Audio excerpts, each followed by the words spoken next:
Mais d'ailleurs, moi, en réfléchissant, je me ferais un peu l'avocat de cette démarche, parce qu'en fin de compte, au fond, est-ce que tout ce que nous faisons n'est pas de cet ordre-là? Est-ce que tout ce que nous faisons, dans un sens ou l'autre, n'est pas... Peut-être que cette séparation elle-même était liée à une phénomène dans l'autre sens. C'est-à-dire que, enfin, ce que je veux dire, c'est qu'on pourrait toujours dire, oui, bon, ben d'accord, elle m'a quitté, mais pourquoi est-ce qu'elle m'a quitté? Alors peut-être qu'il y a quelque chose qui a joué, qui a fait qu'elle m'a quitté. Donc à ce moment-là, si elle m'a quitté pour une raison X, moi aussi j'ai autant le droit de faire qu'elle revienne pour une autre raison. Ouais. Ça c'est un grand classique. Mais on rejoint là ce que je disais tout à l'heure sur le gris-gris. Je ne suis pas responsable, c'est le sorcier. Ben, oui, c'est-à-dire que... Non, mais on veut dire que... Est-ce que les gens sont vraiment de toute façon libres de ce qu'ils font et donc par conséquent, si...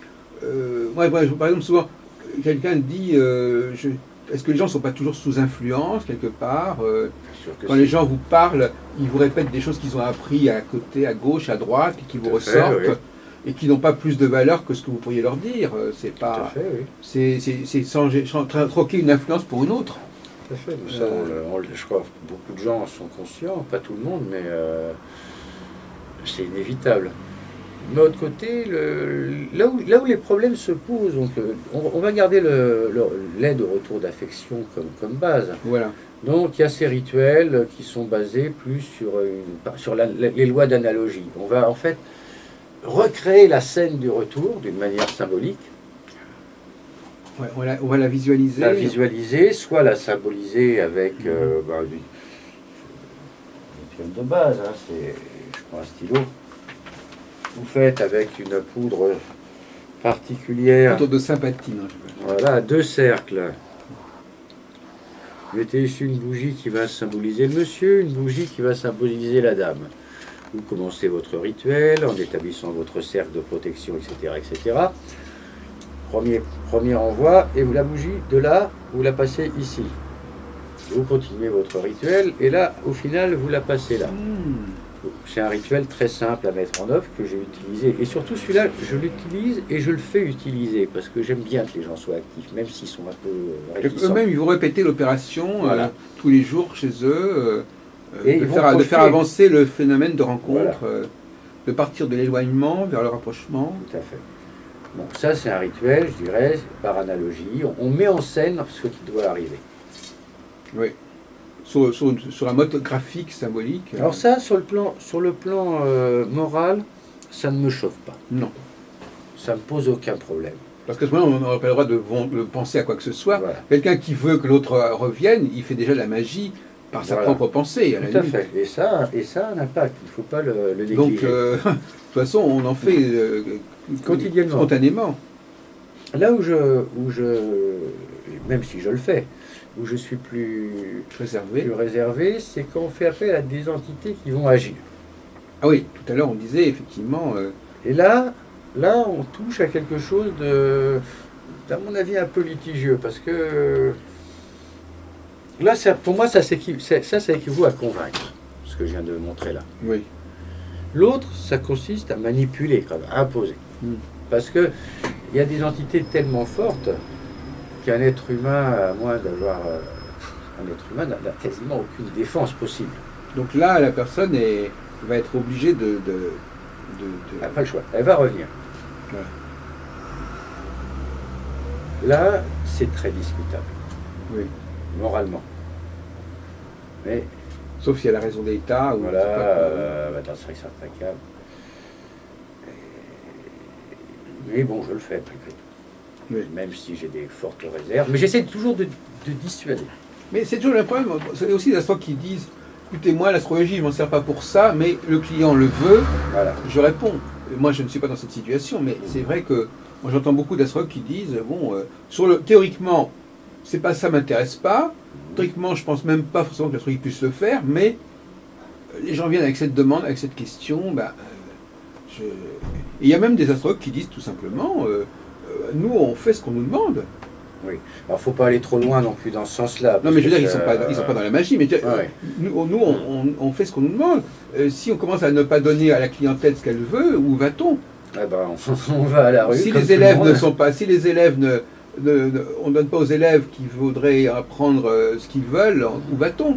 si on ne donne pas au client, vous soulevez là un dilemme qui fait que, je crois que vous dites quelque chose qui est assez typique, c'est-à-dire qu'effectivement, il faut bien vivre. Il y a parfois des gens qui n'ont pas la bonne attitude, n'ont pas compris exactement ce qu'on pouvait faire. Si on peut malgré tout s'adapter à leurs demandes. Oh bon, maintenant, on n'est pas obligé de... Bon, mais là, je parle dans une position un peu de confort, parce que j'ai la chance d'avoir une certaine notoriété, un lieu. Je peux me permettre, dans une certaine mesure, de dire à un client, écoutez, non, on ne doit pas travailler ensemble. Mais tout le monde ne peut pas se le permettre. Je connais un tas de praticiens qui vivent dans des conditions de pauvreté. Et eux, s'ils disent non, commencent à dire non aux clients, ça a des répercussions sur leur vie qui ils s'en sortiront pas. Voilà. Et à côté de ça, il y a certaines catégories de praticiens, les marabouts, qui posent d'autres problèmes. Ah oui. Ouais. J'ai beaucoup de témoignages de gens qui ont eu des gros soucis en étant passés par des marabouts. Alors, est-ce que c'est des constructions de leur esprit? Pour certains, probablement, mais quand ça revient trop fréquemment, je dirais que statistiquement, ça commence à devenir quand même, avoir une certaine crédibilité. Oui, oui. Et là, il y a des problèmes d'abord d'extorsion de fonds énormes, et surtout une tentative d'emprise sur le client très vite, qui à mon avis, n'est pas digne de la profession. Mais il y a aussi dans les relations de couple, parfois aussi, les phénomènes d'emprise qui existent, oui, bien sûr. sans aller jusque... Oui, oui, bien sûr. Mais bon, après, les gens disent, mais moi j'étais sous la coupe de ce monsieur, j'ai fait des choses que je ne voulais pas faire, etc. Bah, surtout, bon, les techniques d'induction, aujourd'hui, elles sont à la portée de tout le monde, presque. Mais sur le plan karmique, est-ce qu'il n'y a pas des gens qui doivent, pour poser le problème un peu autrement, est-ce qu'il n'y a pas des couples qui doivent se reformer, ou des gens qui sont vraiment voués à... Même s'ils se sont séparés, ils sont voués à se retrouver, à reprendre. Bien sûr, mais les gens qui sont dans cette position, souvent, n'ont pas, il y en a, et ça m'est arrivé d'en recevoir, ils ne sont pas tant dans une démarche de demande de retour d'affection. C'est pas ça. Eux, ils savent presque naturellement que ça va se faire. Oui. Parce que ça doit être. Ils sont plus là pour d'autres choses, savoir plutôt quand, comment. Je trouve ça d'ailleurs cette démarche beaucoup plus sympathique. Parce qu'ils n'ont pas envie d'entraver l'autre. On leur dit, elle va revenir vers vous à telle date, on va rien faire. Dans cette période. On va rien faire, mais voilà. c'est prévu, Voilà. c'est programmé. Essayez simplement d'être à la hauteur de la situation. Voilà.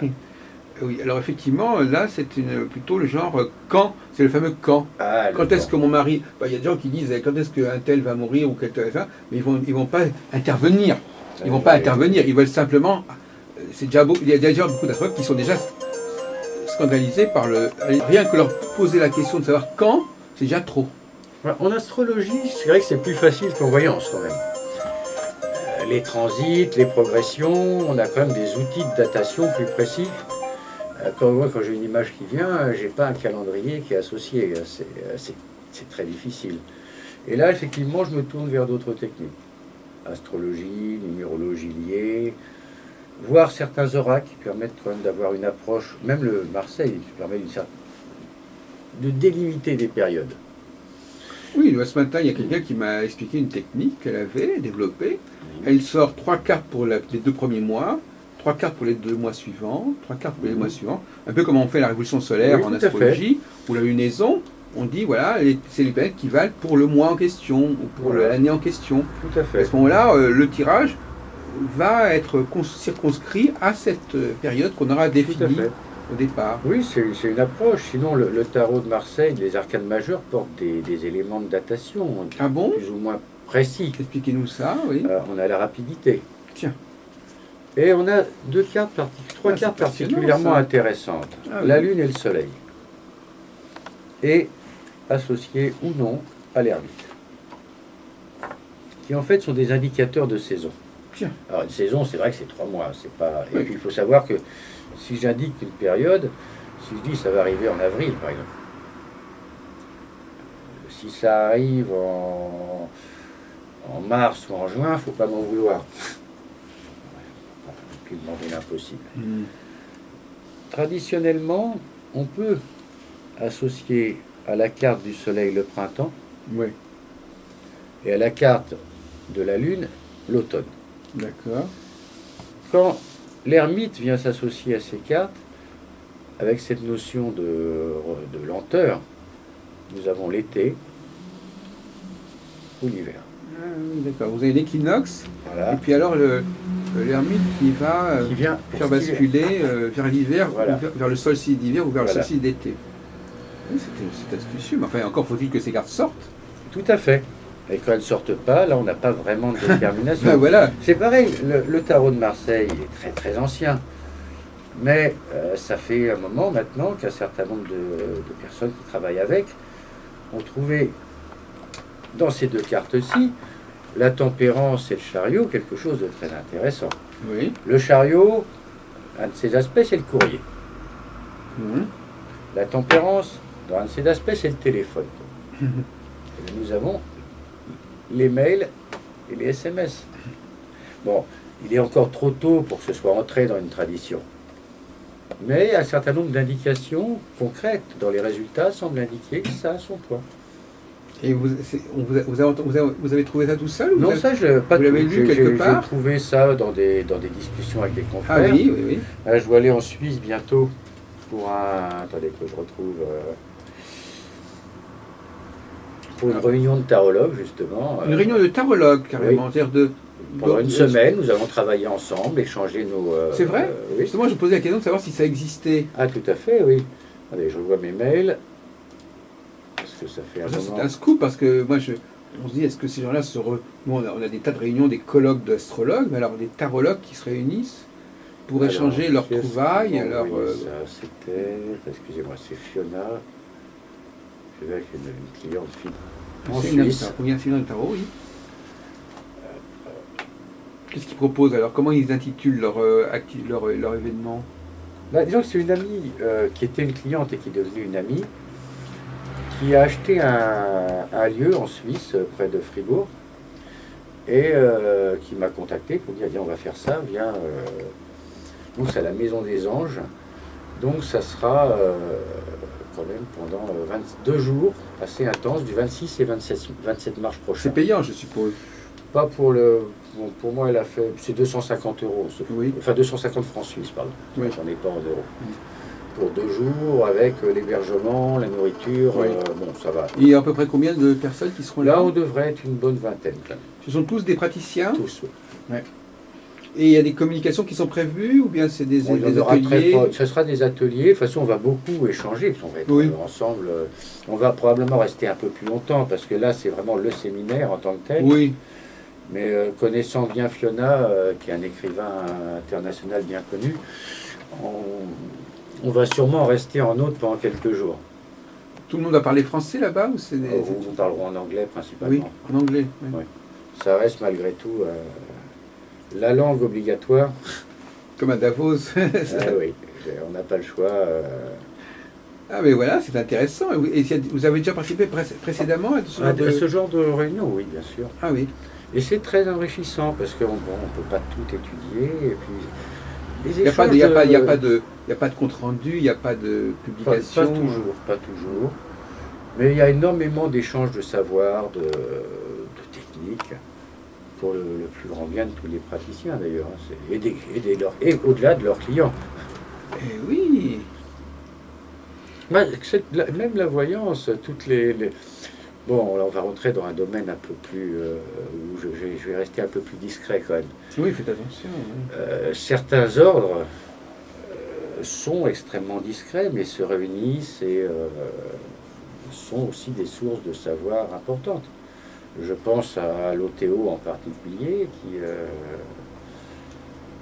n'est pas très grand public. Hein, on ne peut pas dire que le grand public en ait beaucoup entendu parler, mais qui est très active et toujours très... Et donc, on entend quelqu'un proposer quelque chose, on se dit, tiens, pourquoi pas est-ce qu'il y a eu des évolutions qui ont été... Oui, on essaye, on voit si ça marche, on en discute, on confronte nos expériences aussi.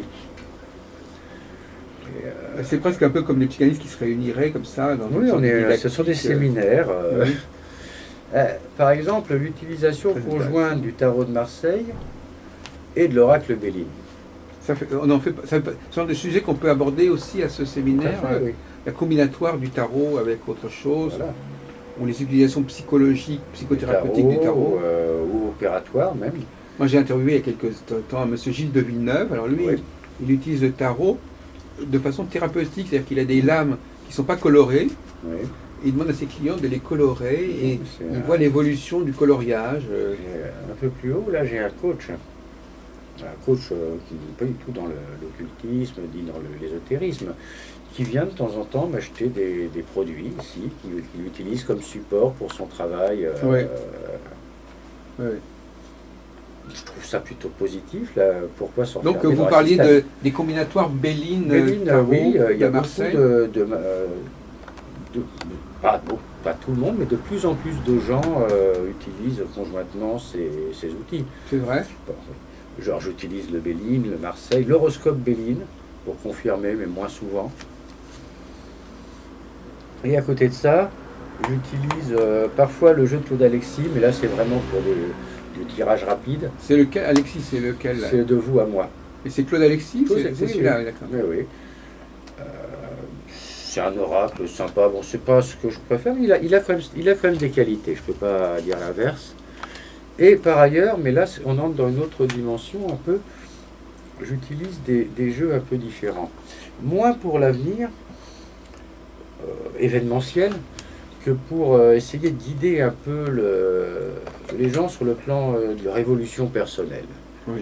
C'est le Zen Tao, le Tarot Tao, qui est basé sur le Yiking. D'accord, oui. Donc le livre des transformations. Oui. Que j'utilise soit en tirant les cartes directement, mais en fait j'utilise plus traditionnellement avec les baguettes d'Aguilé ou avec des pièces pour faire un tirage effectif. Et comme c'est très imagé, ça parle en même temps à la personne qui est en face. Oui, c'est ça qui est important, que la personne voit des choses. Voilà. Le problème avec la voyance directe, c'est qu'il n'y a que le voyant qui voit quelque chose et le client il voit rien du tout. Et cet autre jeu, qui est le Osho Zen Tarot, qui vient de la tradition zen, que j'y cherche davantage effectivement des conseils d'harmonie intérieure, de paix, qu'autre chose. Et c'est pareil, il est très imagé. On peut là, on voit l'éveil.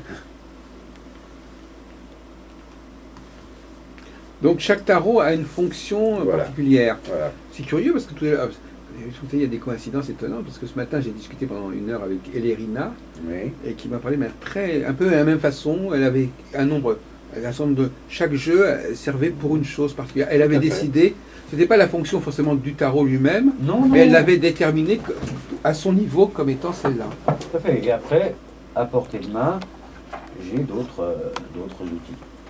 Le Rider. Qui est un peu influencé par la Golden Dawn, je suppose. Tout à fait, oui.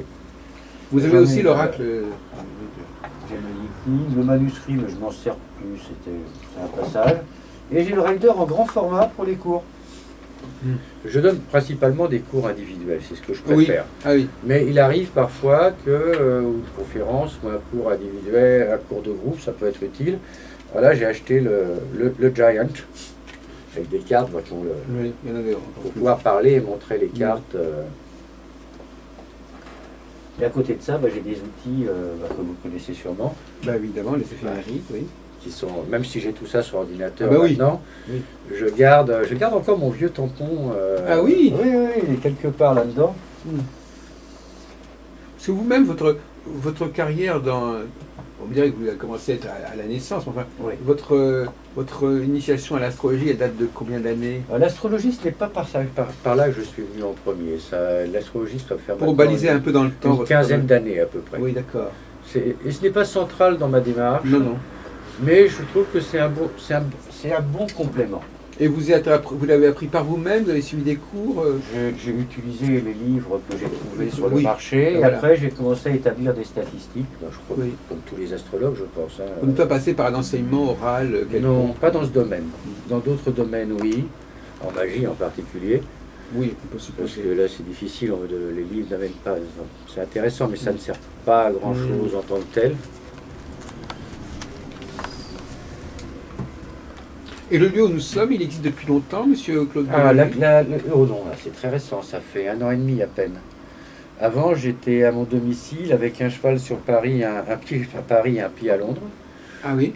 Et avant, alors ça fait quand même que maintenant, ça fait quand même 10 ans que je travaille, que j'en vis, pour Ouais. être clair. Ouais. Auparavant, je faisais ça, mais à côté d'une autre activité. Oui. Donc c'était un complément. Et donc en cumulé, si je prends depuis le tout début, ça va faire bientôt 30 ans Oui. que je pratique Oui, oui, d'une d'accord. manière ou d'une autre, de plus en plus. Oui, 1980 à peu près, oui. Ouais. Oui. Effectivement. Donc, effectivement, on a fait le tour un peu de tout cela. Oui, On pourrait continuer, mais c'est intéressant. On a touché à des sujets qui sont un petit peu délicats pour certaines oreilles, effectivement. C'est vrai que... Bah, j'espère que j'ai pas répété en boucle ce que vous avez déjà dit Ah non, fois non, dans non, la non, non, pas du machine. tout. Au contraire, on est sorti un peu des sentiers battus. Je me vis comme un homme du 21e siècle. Oui. Et je trouve que certains confrères sont peut-être un peu trop, même si je respecte énormément la tradition, ancrés dans leur vie quotidienne, dans la tradition. Mais ça, c'est un Ah autre oui, il y a une débat. routine, oui, oui, c'est certain qu'il faudrait secouer un peu tout ça. Bon, mais par exemple, si on prend le cas, moi je suis historien, le tarot, par exemple, vous connaissez son origine, vous Alors, connaissez d'où ça sort. on lui prête une origine égyptienne. Je veux bien y croire, mais je n'en suis pas totalement convaincu. Il est arrivé, c'est pour moi aux alentours du XVe siècle, dans ses versions, des versions approchant de ce qu'on connaît vraiment aujourd'hui. Oui, mais justement, moi, ma question était plus pointue, c'était de savoir d'où venaient quelles étaient les sources du tarot, si vous voulez. Alors, pour moi, Le elles tarot, sont multiples. on sait qu'à quel moment il est apparu, enfin, mais où Moi, est-ce qu'il a été prendre ces 22 arcanes? Pour moi, déjà, il y a quand même un parallèle qui me saute aux yeux, y compris dans la forme de certains arcanes avec l'alphabet hébreu, tout simplement. Comme le Butler, par Voilà. exemple. Cet aleph là, qui se trouve être le 1. D'ailleurs, Je crois que Papus le disait déjà. je crois, oui. Et je retrouve dans ce... on retrouve chez Eliphas Lévy une approche qui est assez identique. Dans son dogme et rituel de haute magie, il présente, d'ailleurs comme l'histoire de la magie, les clés des grands mystères, c'est toujours en 22 chapitres. Et il associe à chaque chapitre la lettre hébraïque, la 12e. Là, Oui. j'ai le 12, la lettre Oui. hébraïque, sa prononciation, Oui. ses grandes œuvres. Et je Ça, pense que- mais ça, ce sont ce sont des structures. Oui. Mais la grande question qui se pose, c'est d'où vit. Enfin, moi, je suis plutôt historien de l'iconographie. Et moi, je d'où vois- d'où viennent ces images, en fait? Moi, je vois comme je pense qu'une Vous grosse avez une partie idée de là, qu'est-ce qu'on en dit l'iconographie, dans votre. à titre personnel, j'ai quand même le sentiment, en regardant qu'il y a un mélange. Il y a du chaldéen, parce que le diable que je vois là est quand même assez typique d'une certaine culture qu'on trouve en D'accord. archéologie. Mais il y a aussi quelque chose qui semble se tenir. J'ai un fort sentiment de lien avec l'Espagne, quand même, quelque part. Ah sur le oui, plan d'accord. culturel. Oui. Mais en même temps, ça a été tellement mélangé. Et puis bon, le tarot tel qu'il est là n'est pas non plus la version première. Mhm. L'influence biblique est énorme. On ne peut pas voir la maison Dieu ou le jugement Autour de Babel, sans oui. le rapprocher de scène, le jugement dernier. Oui. J'ai l'impression que le christianisme a quand même un effet déformant énorme D'accord. sur oui. tout cela. Mais je dirais que la Chaldée, on peut remonter vers les Chaldéens pour une forte influence. Alors, il y a une nouvelle théorie que moi, j'ai Oui. écrit pas mal. Il y a une théorie qui devrait vous intéresser à ce sujet, que vous pouvez d'ailleurs signaler au séminaire. C'est les emprunts alors à l'astrologie, mais en plus particulièrement aux almanachs. Et à la vie rurale, à la vie... vous savez que les almanachs, je ne sais pas si vous êtes au courant, vous Oui, avez oui. probablement les très riches genres du duc de Berry. Mhm. Il y a toute une iconographie, une imagerie de chaque mois. Tout à fait. Et il y a quelques, pas toutes, mais quelques lames qui sont semble-t-il, très directement emprunté à... Très champêtre, très... Alors, il y a, par exemple, alors, le battleur, parce que le battleur, moi je travaille beaucoup sur les... Il est très rapproché du mois de... Si vous avez probablement accès au Tréri Georges de Duberry, sur Internet, il suffit de faire Tréri Georges de Duberry. Vous avez, je ne sais pas si vous savez comment est représenté le mois de janvier dans le Tréri Georges du duc de Berry, mais sur Internet, on a des très belles reproductions, et vous verrez que ce sont des gens qui sont attablés. Donc ils sont attablés, le mois de janvier, vous verrez, on les voit devant un grand feu, devant une cheminée. Voilà, j'ai des représentants. Oui, alors voilà, ils sont pas dans l'ordre, là. Attendez. Alors là, c'est complètement dans le désordre, donc oui. ça va... Normalement, vous avez d'autres représentations qui sont... Il y a plusieurs... il y en a qui sont présentées dans l'ordre normal. Tiens, voilà, la deuxième, là, à gauche, là. Voilà, celle-là. Celle-là. Non, celle-là. Oui. C'est ça. Alors, voilà. Alors, elle est très intéressante parce qu'effectivement, vous voyez, ils sont là. Alors, évidemment, il y a une table. Oui. Il y a une table. Alors, sur cette table, évidemment, il y a toutes sortes d'autres choses. Il y a notamment des gobelets, des couteaux, etc. Et donc, finalement, l'idée, c'est que le battleur serait issu de cette image. Comme le mois de janvier ou de février, c'est le début de l'année, Capricorne, Verseau, et le battleur, c'est la première arcane, donc quelque part, il y a un rapport. Bon, maintenant, si vous prenez par exemple le mois de mai, si vous retrouvez le mois de mai, vous verrez que là encore, on trouve une trace avec l'amoureux.